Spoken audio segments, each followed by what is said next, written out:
दिनै जोंनि national liberation front of Bodoland थामहिनबा NLFनि थामथि गायसनथाइ सान फालिदों।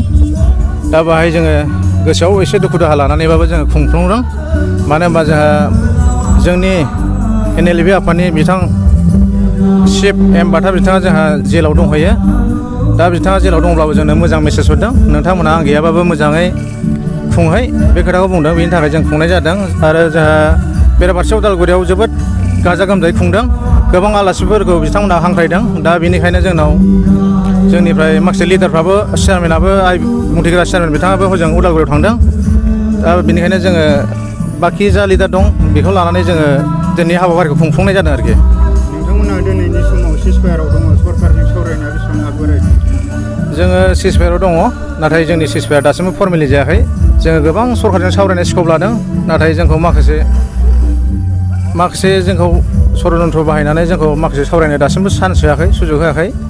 दा बेनि थाखाय जोंनि सावरायनाया आवगायाखै। नोंथांमोननि जिथु थांखिया आलादा उदां बड'लेण्ड सोरजिनाय, दिनै सोरनिबा खैसाराव गोग्लैनानै नोंथांमोननि बे जिथु सिमां बेखौ नोंथांमोना मोनफुंहैनांगौआव माबायदि हाबाफारि लालांदों?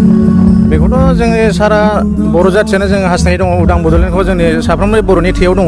बेनिखायनो जोङो नांलांनो थाखाय जोंनि साफ्रोमबो जोङो गाबोन समबा जुदि जोंनि आफादा डिसमेन्ट जायोबा आरो जोंनि इयुनावबो जोङो नांलांनो थाखाय सोरबा मोनसे ना मोनसे आफादा उजिगोन, जों बेखौ मिजिंथिदों। बेनिखायनो जोङो सरकारखौ बेखौनो जोङो रिकुवेस्ट खालामो जे जों सरकारा थाबैनो मोजां सावरायनायनि गेजेरजों समाधान खालामो। आरो आं बेखौनो खावलायबावो जाहाथे जोंनि गोजोन सावरायनो फैनाय जाहाथे एम बाथा बिथांखौ जाहाथे थाबैनो सरकारा रिलिज खालामना होयो, बेखौनो सरकारनिसिम खावलायो। NLF आफाद जानानै सारमोना बर' रायजो राजाफोरखौ मा मेसेज हरनो सानो? जोङो NLF फेमिलिनिफ्राय जों बेखौनो मेसेज हरनो सानो, नोंथांमोना साफ्रोमबो जोंखौ मदद होलांबाय थागोन जों आसा खालामो।